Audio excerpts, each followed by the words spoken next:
আমাদের কাজ না। তাহলে এখানকার রানওয়ের কাজ না। আমাদের কি কোনো জানের মালের মূল্য নাই? আমাদের অবস্থাটা দেখছেন আপনারা একটু? এটা কি আমাদের শাস্তি দিচ্ছেন আপনারা? ম্যাডাম, আমাদের কি বিমানে 1 টাকা কি কম নিছেন? না আমাদের কাছে পেমেন্ট পাবেন? আপনি টাকা পাবেন? আমাদের কোনো দাম নাই না। টেকনিক্যাল রিজনে ইয়া করা হয়েছে। এটা কি হচ্ছে? আচ্ছা ম্যাডাম, আমরা আসি চলে আসি। এই যে আপনাদের সিনিয়র স্টাফকে দেখেন, এখানে সিনিয়র স্টাফ কোথায়? দেখেন কালকে থেকে আজকে পর্যন্ত তাহলে আমাদের কেন কোনো উনি খোঁজই আমাদের নেয় নাই। ডাকছে? কোনো কালকে থেকে এই পর্যন্ত কোনো খোঁজ খবর কোনো কিছু নিচ্ছে না বাংলাদেশ বিমানে। 8:30টায় ফ্লাইটের কথা, সেখানে 9:40 এখানে বিমান ছাড়ার পরে এখানে এসে নাগপুরে ল্যান্ড করছে।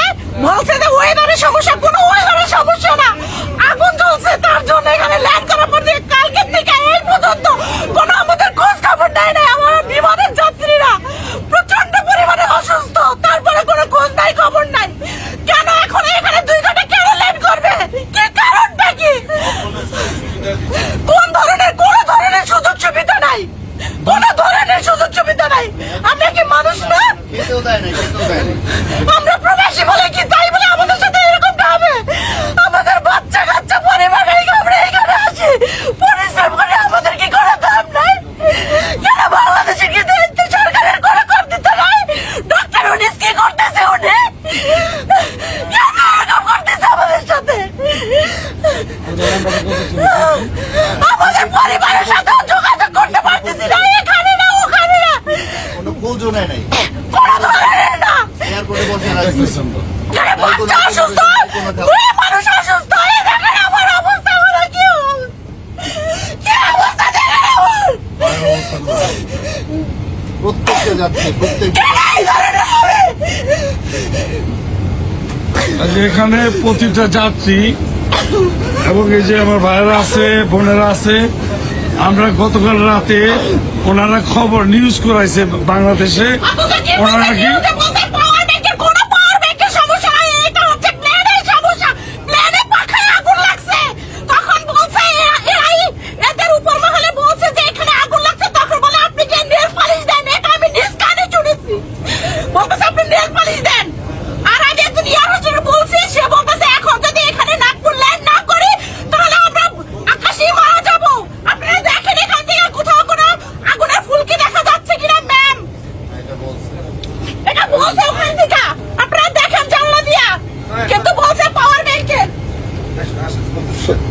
এখানে আমরা গতকালকে ফ্লু করছি বাংলাদেশ থেকে দুবাইয়ের উদ্দেশ্যে BG347। যা হোক, আমি নিজে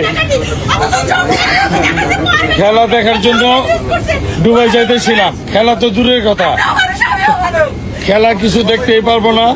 আর ওনারা বলছে যে ওনারা নাকি আমাদের ফুল সাপোর্ট দিছে এই নাগপুরে। না, এটা বলছে, কিন্তু এই যে এটা বলছে ওনারা আমাদের ফুল সাপোর্ট করছে নাকি ওনারা। খাবারও দেয় নাই, খাবারও দেয় নাই, accommodation-ও দেয় নাই, কিচ্ছু দেয় নাই। আমি নিজে মহিলা মানুষ নামছি, বলছে আপনাদের এয়ারলাইন্সের বলেন কি আমাদের এখানে কি ওয়াশরুমে পর্যন্ত দিতে দেয় নাই। যাকে হলো বাংলাদেশের বিমান যারা আসে,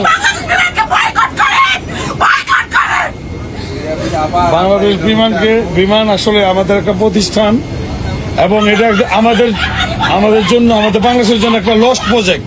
এখানে যারাই আসে তারা দুর্নীতি করে টাকা কামায়, টিকিট পাওয়া যায় না, টিকিটের দাম অনেক, তারপরে সার্ভিস তো নাই। এদের বিরুদ্ধে আমরা বিচার চাই। এবং এই উপদেশটা যে থাকো তুমি, তোমার উদ্দেশ্য করে একটা কথা বলতে চাই যে তুমি এটা তাড়াতাড়ি তদন্ত করে দেখবা।